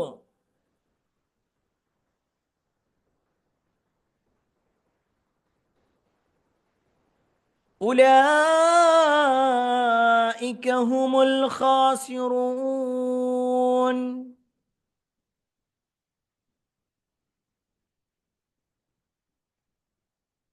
ഓക്കെ. അപ്പൊ ഏകദേശം ആയത്ത് മനസ്സിലായിട്ടുണ്ടെന്ന് വിചാരിക്കുന്നു. ഇനി നമ്മൾ പറയാണ്, അതായത് അള്ളാഹു സുബ്ഹാനഹു വ തആല ഇതിന്റെ തൊട്ട് മുമ്പുള്ള ആയത്തിൽ ആ ഫാസിക്കുകളല്ലാതെ എന്ത് ചെയ്യൂല, വഴിപിഴച്ചു പോകൂല എന്ന് പറഞ്ഞു. അല്ലെങ്കിൽ അള്ളാഹു വഴിപിഴപ്പിക്കുന്നത് അങ്ങനത്തെ ഒരു അവസ്ഥയിലാണ് ഉണ്ടാകുക എന്ന് പറഞ്ഞു. അപ്പൊ ഇവിടെ ആരാണ് ഫാസിക്ക് എന്നുള്ളതല്ല പറയണം. ഫാസിക്കുകളെ കുറിച്ച് പറയണം. 3 അടയാളങ്ങൾ ഉണ്ട് അവർക്ക്. ഫാസിക്കിനെ കുറിച്ച് 3 അടയാളങ്ങൾ പറയണം. അല്ലദീന, അവർ ഒരു കൂട്ടം ആളുകളാണ്. യൻഖുദൂന അഹദല്ലാഹ്, യൻഖുദൂന, അവരെന്ത് ചെയ്യുമെന്ന് വെച്ചാൽ ലംഘിക്കും. അഹദല്ലാഹ്, അഹദ് എന്ന് പറഞ്ഞാൽ അഹദ്, ഐന് ഹാ ദാല്, അഹദ് എന്ന് പറഞ്ഞു കഴിഞ്ഞാൽ കരാറ്. അള്ളാഹുവിനോടുള്ള കരാറിനെ, അള്ളാഹിനോടുള്ള വാഗ്ദാനത്തെ അവർ ലംഘിക്കും. മിൻ ബഅദി മീസാഖിഹി, ശക്തമായ ഒരു കരാറ് വാങ്ങിയിട്ട് ആ ശക്തമായ മീസാഖ്, ഒരു ശക്തിയുക്തമായ ഒരു കരാറ് വാങ്ങിയിട്ട് ആ കരാറിനെ അവരെന്ത് ചെയ്യും, ലംഘിച്ച് കളയും. അള്ളാഹിനോടുള്ള ആ ഒരു ശക്തമായ കരാറ് അവർ ലംഘിച്ച് അതിന് വിപരീതം പ്രവർത്തിക്കും. യൻഖുദൂന, ലംഘിക്കുക, വിപരീതം പ്രവർത്തിക്കുക. അത് മാത്രമല്ല, വയഖ്തഊന മാ അമറല്ലാഹു ബിഹി അൻ യൂസൽ, എന്താണോ അവരോട് ചേർക്കാൻ വേണ്ടി പറഞ്ഞ ബന്ധം, ആ ചേർക്കാൻ വേണ്ടി പറഞ്ഞ ബന്ധങ്ങളൊക്കെ അവർ മുറിച്ചു കളയും. യഖ്തഊന ഖതഅ എന്ന് പറഞ്ഞാൽ മുറിക്കാന്ന, യഖ്തഉ മുറിക്കുന്നു, വയഖ്തഊന അവർ മുറിക്കുകയും ചെയ്യും, മാ ഒന്നിനെ അല്ലാഹു കൽപ്പിച്ചത് ബിഹി അതുകൊണ്ട് അയ്യൂസൽ ചേർക്കാനായിട്ട് അല്ലാഹ് പറഞ്ഞ ബന്ധങ്ങളൊക്കെ എന്ത് ചെയ്യും? അവർ മുറിച്ചു കളയും. വയുഫ്സിദൂന ഫിൽ അർള് ഭൂമിയിൽ അവർ കുഴപ്പമുണ്ടാക്കുകയും ചെയ്യും. 3 കാര്യങ്ങളാണ് പറഞ്ഞത്. ആ 3 കാര്യങ്ങൾ ചെയ്യുന്ന ആളുകൾ ഉലൈക ഹുമുൽ ഖാസിറൂൻ, അവർ തന്നെയാകുന്നു നഷ്ടക്കാർ. അവരാണ് നഷ്ടം സംഭവിച്ച ആളുകൾ. അവരാണ് നഷ്ടം സംഭവിച്ച. ഇതിന്റെ ഈ ആയത്തിന്റെ അർത്ഥം മനസ്സിലായിട്ടുണ്ടാവുമെന്ന് വിചാരിക്കുന്നു. ഇനി എന്താണ് ഈ ആയത്തിലൂടെ പഠിപ്പിക്കുന്നത് എന്ന് നമുക്കൊന്ന് പറയാം. ഇവിടെ പറഞ്ഞത് ഫാസിക്കുകൾ ആരാണെന്നുള്ളതാണ്. ഫാസിക്ക് എന്ന വാക്കിന് അർത്ഥം ശരിക്ക് തെമ്മാടി എന്നർത്ഥമുണ്ട്, താന്തോന്നി എന്നൊരർത്ഥമുണ്ട്, തോന്നിവാസി, ഇതൊക്കെ വേണമെങ്കിൽ പറയാം ഫാസിക്ക്. ഈ ഫാസിക്കുകളുടെ ലക്ഷണത്തിൽ ഒന്നാമത്തെ കാര്യം എന്താണെന്നറിയും? അള്ളാനോടുള്ള കരാർ അവർ ലംഘിക്കും. അള്ളാനോടുള്ള കരാർ ലംഘിച്ചവരാണവർ. എന്താ അള്ളാനോടുള്ള കരാറ്? നമ്മുടെ ജീവിതത്തിൽ നമ്മൾ ഒരുപാട് കരാറുകൾ അള്ളാഹുമായിട്ട് വാങ്ങിയിട്ടുണ്ട്. നമ്മളൊക്കെ ജനിക്കുന്നതിന് മുമ്പേ വാങ്ങിയ ഒരു കരാറുണ്ട്. ഏറ്റവും എല്ലാവരും വാങ്ങിയ ഒരു കരാറാണത്. സൂറത്ത് അറാഫിലെ 172 ആയത്തിലുണ്ട്. വഇദ് അഖദ റബ്ബുക മിൻ ബനി ആദമ മിൻ ദുഹൂരിഹിം ദുരിയതഹും വഅശ്ഹദുഹും അല അൻഫുസിഹിം അലസ്തു ബിറബ്ബിക്കും ഖാലു ബലാ ഷഹിദിന. അതായത് നമ്മളൊക്കെ പിന്നെ ആദം നബി അലൈഹി ഇസ്ലാമിൻ്റെ മുതുകിലായിരിക്കും. അങ്ങനെ പറഞ്ഞു കഴിഞ്ഞാൽ നമ്മളൊക്കെ ജനിക്കുന്നതിൻ്റെയൊക്കെ എത്രയോ ആയിരക്കണക്കിന് വർഷങ്ങൾക്ക് മുമ്പ് ലോകത്ത് ജനിക്കാനുള്ള മുഴുവൻ ആളുകളെയും വിളിച്ചു കൂട്ടിയിട്ട് അള്ളാഹ് ചോദിക്കുന്ന ഒരു ചോദ്യമുണ്ട്, അലസ്തു ബി റബ്ബിക്കും, ഞാൻ നിങ്ങളുടെ രക്ഷിതാവല്ലയോ?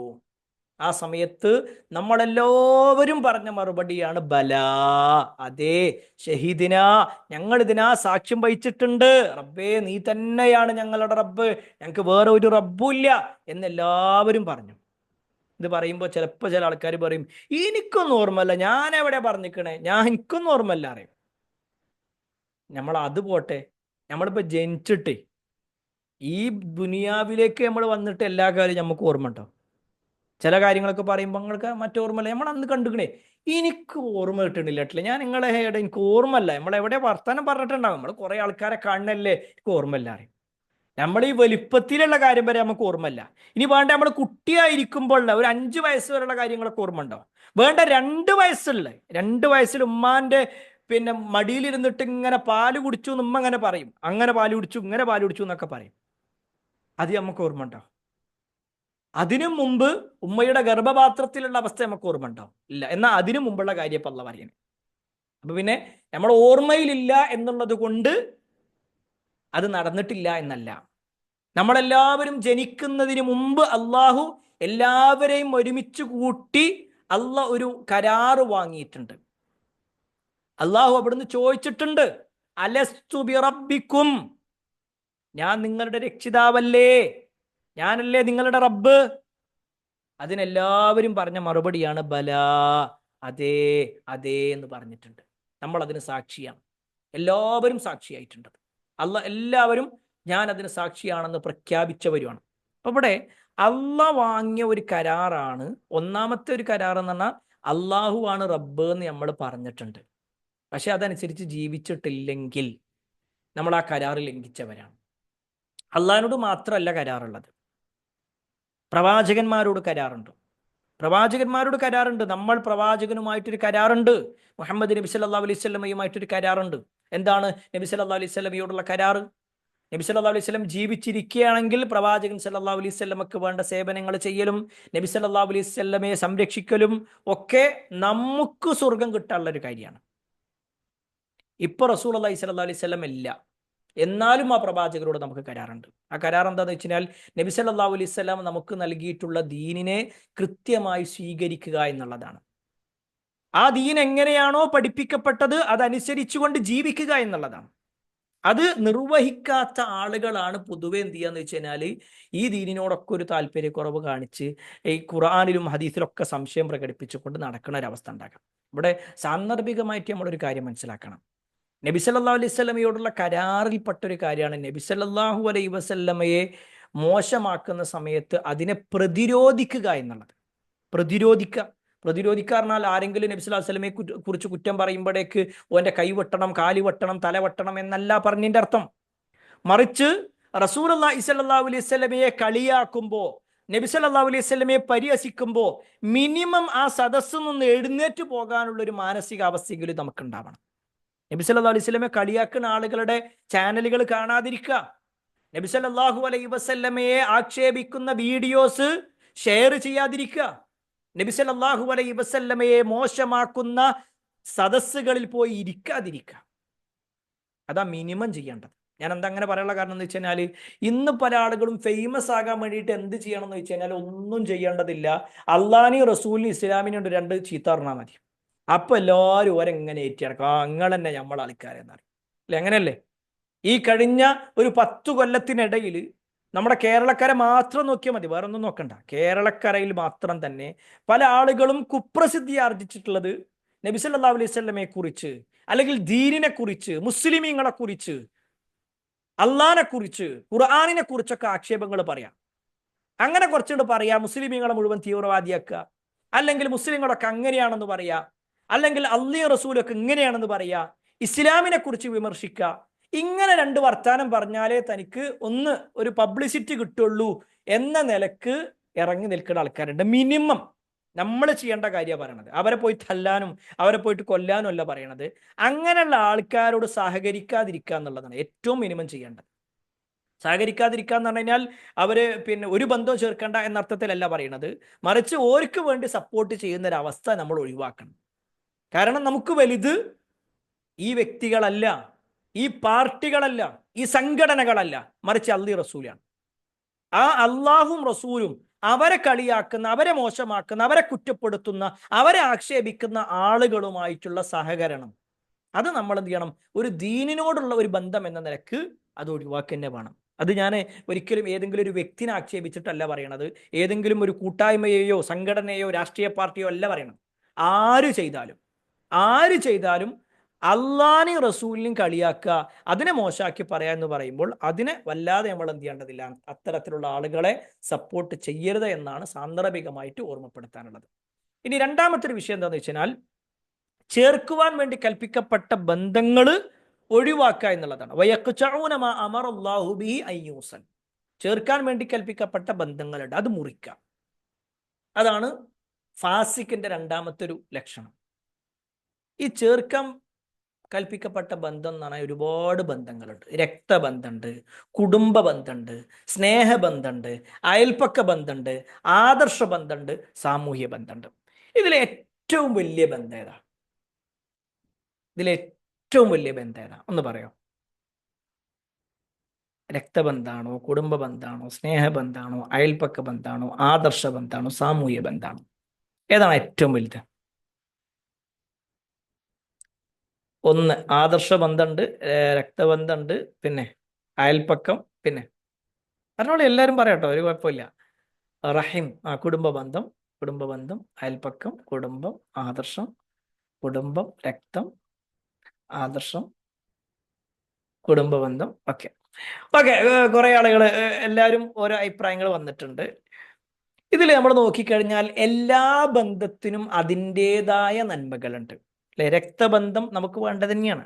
കുടുംബ ബന്ധം എന്ന് പറഞ്ഞാൽ വളരെ ഗൗരവപ്പെട്ട കാര്യമാണ്. സ്നേഹബന്ധം ഉണ്ടാവണം. അയൽപ്പക്ക ബന്ധം എന്ന് പറഞ്ഞാൽ നമ്മുടെ സ്വർഗവും നരകവും ഒക്കെ തീരുമാനിക്കുന്ന വിഷയത്തിൽ വരെ പെട്ടതാണ്.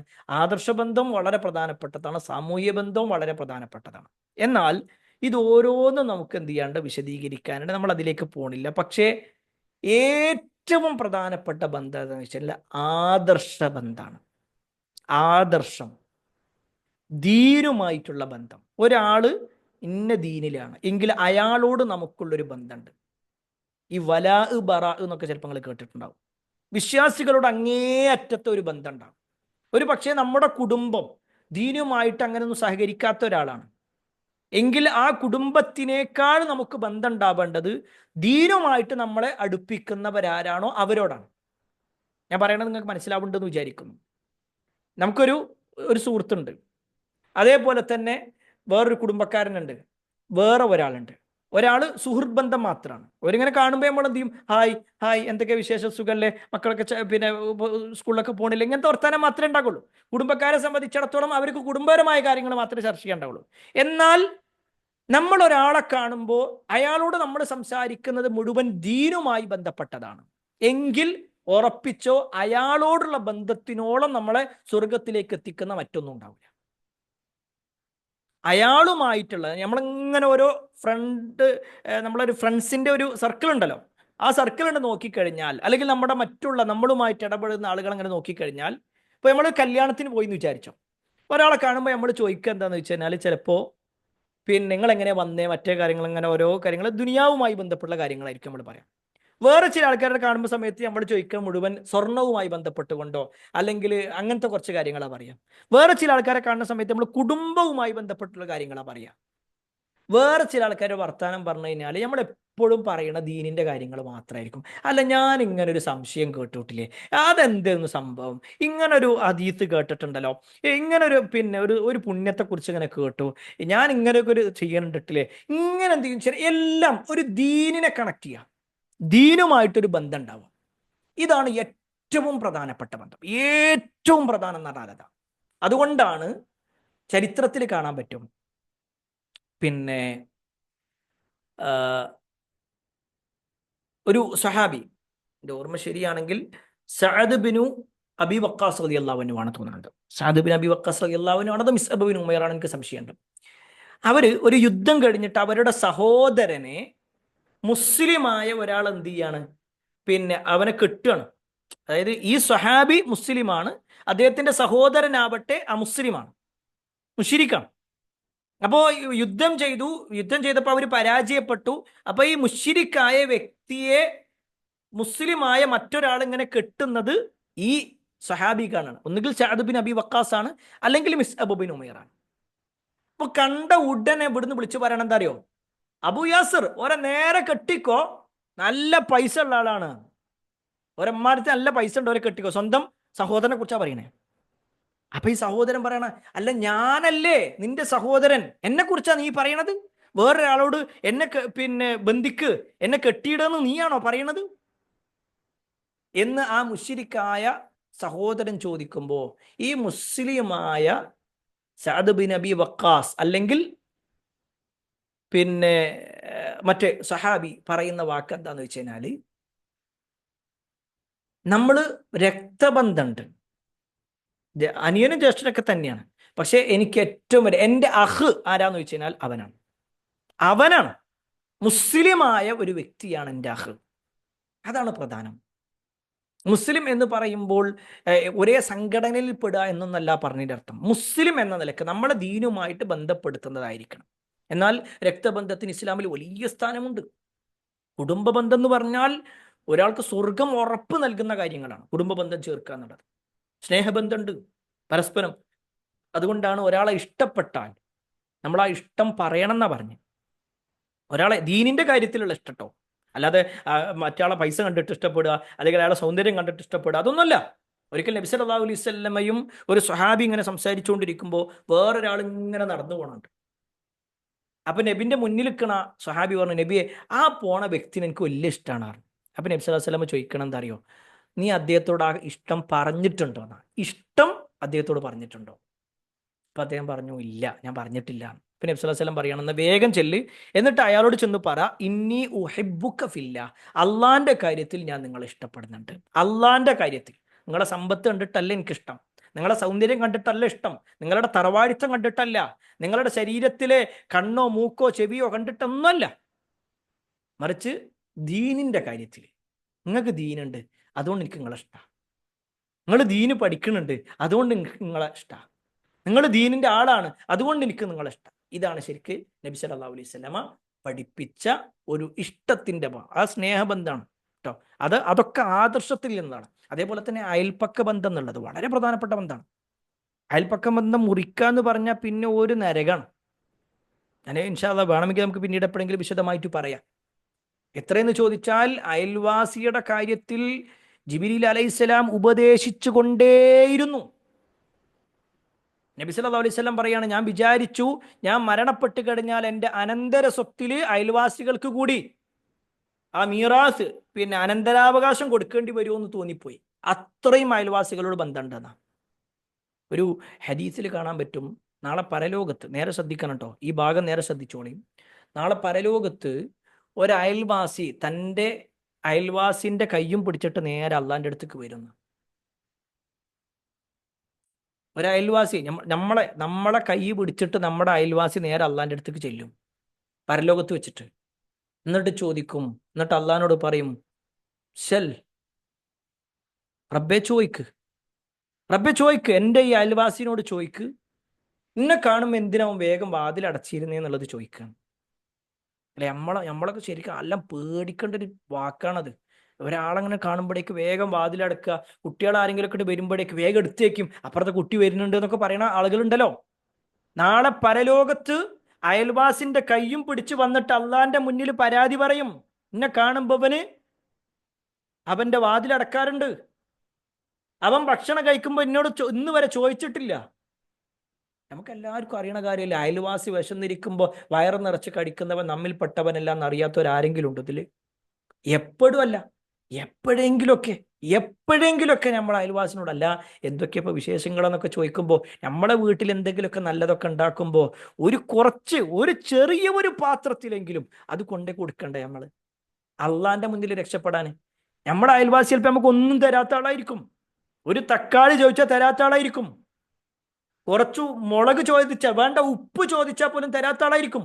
പക്ഷെ ഒരു തന്നല്ലേ എന്നുള്ളതല്ല, അള്ളാന്റെ മുന്നിൽ റബ്ബെ ഞാൻ ചെയ്തിട്ടുണ്ട്, ഇന്റെ കാര്യം നമ്മളങ്ങനെ കൊണ്ടേ കൊട്ടിക്കളയല്ലേ. അതിന് പകരം നമ്മൾ വെക്കുന്ന ഉടനെ നമുക്ക് ബാക്കിയുള്ളതല്ല കൊടുക്കേണ്ടത്, വീട്ടിൽ ബാക്കി വന്നത് കൊടുക്കുക എന്നുള്ളതല്ല, അവർക്ക് കൂടി കുറച്ച് ഒരു പ്ലേറ്റ്, ഒരു 2 അപ്പം കൂടുതൽ ഉണ്ടാക്കുക, എന്നിട്ട് അത് അയൽവാസി കൂടി കൊടുക്കുക. പ്രിയപ്പെട്ടവരെ, അതൊക്കെ പരലോകത്ത് നമുക്ക് കൂലി കിട്ടുന്ന കാര്യാട്ടോ. ഞാൻ സാന്ദർഭികമായിട്ട് പറയണം. ഏതായിരുന്നാലും വലിയ ബന്ധം നമുക്ക് ഈ ആദർശത്തിന്റെ വിഷയത്തിലും സാമൂഹ്യ ബന്ധത്തിലും ഒക്കെ ഉണ്ട്. ഇനി ബന്ധം മുറിക്കുന്നവരോട് പോലും ബന്ധം ചേർക്കണം എന്ന് ഇസ്ലാം പറഞ്ഞു. ബന്ധം മുറിക്കുന്നവരോട് പോലും ബന്ധം ചേർക്കുക. അതായത് നമ്മളിപ്പോൾ കുടുംബ ബന്ധം ചേർക്കണം എന്നൊക്കെ പറയുമ്പോഴേക്ക് ചില ആൾക്കാർ പറയുന്നതാണെന്നറിയോ, എൻ്റെ കുടുംബത്തിന് അത് ശരിയാവൂലേ, ഞാൻ ഓരോടൊക്കെ എങ്ങനെ നോക്കിക്കഴിഞ്ഞാൽ ഓരിങ്ങോട്ട് എപ്പോഴും ഇങ്ങനെയാണ് അല്ലേ, ഞാൻ എന്ത് അടുപ്പം നോക്കിയിട്ടും കാര്യമില്ല, ഓരെന്നും നമ്മളെ കുറ്റപ്പെടുത്തി കൊണ്ടുണ്ടാകുക. എന്നാൽ അവിടെ കേട്ടോളിയും, നബി സല്ലല്ലാഹു അലൈഹി വസല്ലം ഒരു ഹദീസ് കേട്ടോ. നബിൻ്റെ അടുക്കൽ ഒരാൾ വന്നു, എന്നിട്ട് പറയാൻ, യാ റസൂലല്ലാഹ് ഇന്നലി ഖറാബ, അള്ളാന്റെ റസൂലെ എനിക്ക് ചില കുടുംബക്കാരുണ്ട്, അസ്ലുഹും ഞാൻ അവരെ കുടുംബ ബന്ധം ചേർക്കുന്നുണ്ട്, വയഖ്തഊനി പക്ഷെ അവരെന്നെ ബന്ധം മുറിക്കാണ്, വഅഹ്സിനു ഇലൈഹിം ഞാൻ അവർക്ക് നന്മ ചെയ്യുന്നു, വയുസീഉന ഇലയ്യ അവരെന്നോടാകട്ടെ തിന്മയാണ് ചെയ്യണത്, വഅഹ്ലുമു അൻഹും ഞാൻ അവരോട് വിവേകത്തോടു കൂടി പെരുമാറുന്നുണ്ട്, വയജ്ഹലൂന അലയ്യ അവരാകട്ടെ എന്നോട് അവിവേകത്തോടു കൂടിയാണ് പെരുമാറുന്നത്. നോക്ക്, നമ്മൾ പറയണ അതേ വാക്ക്. ഞാൻ ഓർക്ക് എന്തൊക്കെ ചെയ്തു കൊടുക്കുന്നുണ്ട്, പക്ഷെ ഇങ്ങോട്ടൊന്നുമില്ല. ഞാൻ ഓരോട് എപ്പോഴും മിണ്ടാൻ പോകും, പക്ഷെ ഇങ്ങോട്ടും മിണ്ടൂല. ഞാൻ ഓരോ വിളിക്കാറുണ്ട്, ഇങ്ങോട്ടൊന്നും വിളിക്കൂല. ഞാൻ എന്നെ കാണുമ്പോൾ തലയെടുത്തിരിക്കും, പിന്നെ എന്തിനാ ഞാൻ പോണേ എന്നാണ് ചോദിക്കണതെങ്കിൽ, നബി സല്ലല്ലാഹു അലൈഹി വസല്ലമയുടെ അടുക്കൽ വന്ന് അതേ ചോദ്യം ചോദിച്ചപ്പോൾ നബി സല്ലല്ലാഹു അലൈഹി വസല്ലം പറഞ്ഞ മറുപടി എന്താ അറിയോ, ലഇൻ കുൻത കമാ ഖുൽത നീ പറഞ്ഞതുപോലെയാണ് കാര്യങ്ങളെങ്കിൽ ഫകഅന്നമാ തുസിഫുഹുൽ മല്ലാം അവരെ നീ നരകത്തിന്റെ വെണ്ണീറാണ് തീറ്റിക്കണത്. അതിന് ഓര് ചെയ്യണുണ്ടോ ഓർക്ക് നരകാണ്.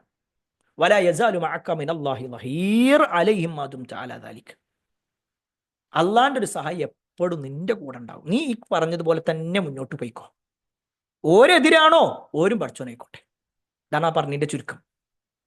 അല്ലാതെ കുറെ കാലൊക്കെ നീ വർത്താനം പറഞ്ഞില്ലേ, 2-3 പ്രാവശ്യം പോയി നോക്കിയില്ലേ, നീ നിർത്തിക്കള, നീ ഒരു ബന്ധവും വേണ്ട. ഇതല്ല, മറിച്ച് ബന്ധം ചേർക്കുക വേണ്ടത്. ഓർക്ക് അറിവില്ലാത്തത് കൊണ്ടാണ്. ഒരറിവില്ലാത്തവരാണ്, ഇനി അറിവുണ്ട്, ഓരിന്നേക്കാളും പഠിച്ച ആളാണ് എന്ന് പറഞ്ഞാലും ശരിക്കും ഓർക്ക് കിട്ടേണ്ട അറിവ് കിട്ടിയിട്ടില്ല. അതാ മനസ്സിലാക്കണ്ടേ, കിട്ടേണ്ട അറിവ് കിട്ടിയിട്ടില്ല, അതുകൊണ്ടാണ് അവരങ്ങനെ. അതുകൊണ്ട് തന്നെ നമ്മൾ എന്ത് ചെയ്യണം, അവരോടൊക്കെ ബന്ധം ചേർക്കാൻ പ്രത്യേകം ശ്രദ്ധിക്കണം. 3-ാമത്തെ കാര്യം കൂടി പറയാം, ഭൂമിയിൽ കുഴപ്പമുണ്ടാക്കുന്ന ആളുകൾ. ഭൂമിയിൽ കുഴപ്പമുണ്ടാക്കുക, അതാണ് ഈ ഒരു വിഭാഗത്തിലെ 3-ാമത്തെ ഒരു ഭാഗമായിട്ട് നബി സല്ലല്ലാഹു അലൈഹി വിശുദ്ധ ഖുർആനിന്റെ ആയത്ത്, അതായത് പ്രത്യേകിച്ച് ഫാസിക്കുകളുമായി ബന്ധപ്പെട്ടുകൊണ്ട് പറയാണ്, വയുഫ്സിദൂന ഫിൽ അർള് ഭൂമിയിൽ ഫസാദ് ഉണ്ടാക്കുന്ന ആൾക്കാരാണ്, കുഴപ്പമുണ്ടാക്കുന്ന ആൾക്കാരാണ്. ഈ ഭൂമിയിൽ കുഴപ്പമുണ്ടാക്കുന്ന 2 രൂപത്തിലാണ് പണ്ഡിതന്മാർ എണ്ണീട്ടുള്ളത്. ഒന്ന്, ഒരാളൊരു കുഴപ്പമുണ്ടാക്കുന്നുണ്ട്, ഒരു കുഴപ്പമുണ്ടാക്കും, അത് അയാളിൽ മാത്രം ഒതുങ്ങുന്നതാണ് എന്നാണ് നമ്മൾ വിചാരിക്കുക. പക്ഷേ അതിലൂടെ എന്ത് ചെയ്യുമെന്ന് വെച്ച് കഴിഞ്ഞാൽ ബാക്കിയുള്ള പല ആളുകളും അത് അനുഭവിക്കുന്ന ഒരവസ്ഥ ഉണ്ടാകും. ഉദാഹരണം പറഞ്ഞു കഴിഞ്ഞാൽ ഒരാൾ മദ്യപിക്കണം, അല്ലെങ്കിൽ ഒരാൾ കഞ്ചാവ് ഒരിക്കൽ വിചാരിച്ചു. അപ്പം ഇന്നത്തെ കാലഘട്ടത്തിൽ പല ആൾക്കാരും കഞ്ചാവിന്റെ ആൾക്കാരാണ്, MDMA ആൾക്കാരാണെന്നൊക്കെ പറയുമ്പോൾ നമ്മളിപ്പോൾ ഇതിലൊന്നും ഇടപെടണ്ട, ഓരെന്താച്ചാ ചെയ്യിക്കൂടെ. ഞാൻ കണ്ടു ഓരവിടെ ഇങ്ങനെ കൊടുക്കണത് ഇതൊക്കെ കണ്ടിട്ടുണ്ട്, അല്ലെങ്കിൽ മറ്റൊരു കള്ളു കുടിക്കണ കാണുന്നുണ്ട്, മറ്റൊരു ഇന്നത് ചെയ്യണ കാണുന്നുണ്ട്. ഞാൻ ഒന്നും മിണ്ടണില്ല, എനിക്ക് വേണ്ട, ഞാൻ എന്തിനാപ്പം ഇതിൽ ഇടപെടണം, നമ്മൾ നമ്മളെ കാര്യം നോക്കി ജീവിക്കാം അല്ലേ. ഇങ്ങനത്തെ കുറച്ച് നിഷ്കളങ്കരായ ആളുകളുണ്ട്. എന്നാ കേട്ടോളി, അള്ളാഹു സുബ്ഹാനഹു വ തആല ഒരു ശിക്ഷ അയക്കുമ്പോൾ അത് ഓർക്ക് വേണ്ടി മാത്രം ഒരു ശിക്ഷയൊന്നും ഉണ്ടാവില്ല. ദീനിൽ തെറ്റ് അല്ലെങ്കിൽ സമൂഹത്തിൽ തെറ്റ് ചെയ്യണത് കാണുകയും നമ്മളത് കണ്ടിട്ടും നമ്മൾ മിണ്ടാതിരിക്കുക, നമ്മളൊന്നും പറയാതിരിക്കുക എന്ന് പറഞ്ഞാൽ ആ ചെയ്ത വ്യക്തിക്കുള്ള അതേ പരീക്ഷണം തന്നെ നമുക്കും വരും. അള്ളാഹു സുബ്ഹാനഹു വ തആല ഒരു സമൂഹത്തിൽ പരീക്ഷണം ഉണ്ടാക്കുമ്പോൾ അതിൽ നന്മയുള്ള ആളുകൾ അങ്ങോട്ട് രക്ഷപ്പെടുത്തിയിട്ട് ബാക്കിയുള്ളവർക്ക് മാത്രം ഒരു പരീക്ഷണം അങ്ങനെ ഉണ്ടാവില്ല, എല്ലാവർക്കും കൂടി ഒരുമിച്ച വരും. അതുകൊണ്ട് നല്ല ശ്രദ്ധിക്കണം. ഒരു തെറ്റ് ചെയ്യണത് കാണുമ്പോൾ അതിനെങ്ങനെ മിണ്ടാതൊക്കെയല്ല വേണ്ടത്, അത് കൃത്യമായി ബോധ്യപ്പെടുത്തി അത് തെറ്റാണെന്ന് അറിയിച്ചു കൊടുക്കണം. ഇതാണ് ഒന്നാമത്തെ കാര്യം. രണ്ടാമത്തെ എന്താ വെച്ചാൽ നാട്ടിൽ അരാജകത്വം ഉണ്ടാക്കുക, അതാണ് ശരിക്ക് ഫസാദ് എന്ന് പറഞ്ഞു കഴിഞ്ഞാൽ. അങ്ങനെ ഒരു പ്രയോഗം വയുഫ്സിദൂന ഫിൽ അർള് എന്ന് പറഞ്ഞു കഴിഞ്ഞാൽ ഭൂമിയിൽ നാട്ടിൽ കുഴപ്പമുണ്ടാക്കുക, എല്ലായിടത്തും പ്രശ്നങ്ങൾ ഉണ്ടാക്കി കൊണ്ടിരിക്കുന്ന ആൾക്കാരുണ്ട്. ചില ആൾക്കാരുടെ ഉദ്ദേശം തന്നെ അതാണ്, എങ്ങനെയെങ്കിലും നാട്ടിലൊരു കുഴപ്പമുണ്ടായി കിട്ടിയാൽ മതി, എന്നിട്ട് രണ്ട് ചേരിയാക്കി മുസ്ലിമും ഹിന്ദു എന്നൊക്കെ പറഞ്ഞിട്ട് അതിനെങ്ങനെ വർഗീയവൽക്കരിക്കാൻ നോക്കുന്ന ആൾക്കാരുണ്ട്. മുസ്ലിം ഉമ്മത്തിൽ തന്നെ ഭിന്നതകൾ ഉണ്ടാക്കിക്കൊണ്ടിരിക്കുന്ന ആൾക്കാരുണ്ട്. ഒരുപാട് ആളുകൾ അങ്ങോട്ടും ഇങ്ങോട്ടും കുറ്റങ്ങൾ പറഞ്ഞുകൊണ്ട് കുറവുകൾ പറഞ്ഞിട്ട് എങ്ങനെയെങ്കിലും ആളുകളെ ഫസാദിലാക്കുക എന്നുള്ള ഉദ്ദേശത്തിൽ നടക്കുന്ന ആൾക്കാരുണ്ട്. ഇതൊക്കെ പേടിക്കേണ്ട കാര്യമാണ്. ഇവരൊക്കെ ഫാസിക്കാണ് എന്നാണ് അള്ളാഹു സുബ്ഹാനഹു വ തആല ഈ ഒരു ആയത്തിലൂടെ നമ്മെ പഠിപ്പിക്കുന്നത്. ഈ 2 ആയത്തുകളിൽ അള്ളാഹു പറഞ്ഞ 10 കാര്യങ്ങൾ നമുക്ക് പെട്ടെന്നൊന്ന് പറഞ്ഞു പോകാം. ഒന്ന്, അള്ളാഹു ലജ്ജയുള്ളവനാണെന്നുള്ളതാണ്, നമ്മൾ പറഞ്ഞു. 2, അള്ളാഹു ഉദാഹരണങ്ങൾ അറിയിച്ച് കാര്യങ്ങൾ ബോധ്യപ്പെടുത്തും, ഇത് അള്ളാഹുവിന്റെ കാരുണ്യമാണ് അല്ലെ. ചില ഉദാഹരണങ്ങൾ അള്ളാഹു നൽകുന്നത് നമ്മൾ ബോധ്യപ്പെട്ട് കാര്യങ്ങൾ മനസ്സിലാക്കാൻ വേണ്ടിയിട്ടുള്ളതാണ്. 3, കൊതുക് നിസ്സാരമായ ഒരു ജീവി ആയിക്കൊണ്ടാണ് അള്ളാഹു സുബ്ഹാനഹു വ തആല എണ്ണി പറയുന്നത്. 4, ഈമാൻ ഏറെ മഹത്വമുള്ള കാര്യമാണ്, ഈമാനുള്ള ആളുകൾക്ക് മാത്രമായിരിക്കും അള്ളാഹു ആ മഹത്വം കൊടുക്കുക. 5, അള്ളാഹു എന്തു പറഞ്ഞാലും അതിനെതിരെ പറയുക എന്നുള്ളത് സത്യനിഷേധികളുടെ സ്വഭാവമാണ്. സത്യനിഷേധികളാണ് എന്ത് കേട്ടാലും അതിനെന്തെങ്കിലും ഒരു ഉൾട്ട പറയാൻ പറ്റുമോ എന്ന് വിചാരിക്കുന്ന ആൾക്കാർ. 6, ചില കാരണങ്ങൾ കൊണ്ട് തന്നെയാണ് ആളുകൾ പിഴച്ചു പോകുന്നത്, നമ്മൾ വിശദീകരിച്ചു. വെറുതെ കൊണ്ട് പിഴച്ചു പോകുകയല്ല, ഒരിങ്ങനെ ഓരോ കാരണങ്ങൾ ഉണ്ടാക്കണം. 7, അള്ളാഹുവിന്റെ കരാറിനെ ലംഘിക്കൽ താന്തോന്നിത്തരമാണ്. കരാറിനെ ലംഘിക്കുക എന്ന് പറഞ്ഞാൽ അവന് ഫാസിക്കായി പോകുന്ന കാര്യമാണ്. 8, ബന്ധങ്ങൾ മുറിക്കൽ വലിയ ഗൗരവത്തിൽപ്പെട്ടതാണ്. 9, കുഴപ്പങ്ങൾ നടത്തുന്നവരിൽ അള്ളാഹുവിന്റെ ശിക്ഷ വരാം. 10, തിന്മ ചെയ്യുന്നവർ നഷ്ടക്കാരാണ്. ഈ പറഞ്ഞ ഓരോ കാര്യങ്ങളും ഏറെ ഗൗരവപ്പെട്ട വിഷയമാണ്, നമ്മൾ ഓരോരുത്തരും ശ്രദ്ധിക്കുക. ഈ പറഞ്ഞ 2 ആയത്തുകളിൽ പരാമർശിക്കുന്ന കാര്യങ്ങളൊക്കെ ശ്രദ്ധിച്ചും സൂക്ഷിച്ചും ജീവിക്കുക. അള്ളാഹു സുബ്ഹാനഹു വ തആല അവന്റെ നിയമങ്ങൾ കൃത്യമായി പഠിച്ച് അത് ജീവിതത്തിൽ പകർത്തി ജീവിക്കുന്ന ആളുകളെ നമ്മെ ഏവരെയും ഉൾപ്പെടുത്തുമാറാവട്ടെ. കുടുംബത്തോടൊപ്പം സ്വർഗത്തിലേക്ക് എത്തുന്ന മഹാഭാഗ്യവാന്മാരിൽ അള്ളാഹു നമ്മെ ഏവരെയും ഉൾപ്പെടുത്തുമാറാവട്ടെ. ഒരുപാട് ആളുകൾ പ്രാർത്ഥനയോട് വസിയത്ത് നൽകിയിട്ടുണ്ട്, എല്ലാവരുടെയും പ്രാർത്ഥന അള്ളാഹു സ്വീകരിക്കുമാറാവട്ടെ. വആഖിറു ദഅവാനാ അൽഹംദുലില്ലാഹി റബ്ബിൽ ആലമീൻ. അസ്സലാമു അലൈക്കും വറഹ്മത്തുള്ളാഹി വബറകാതുഹു.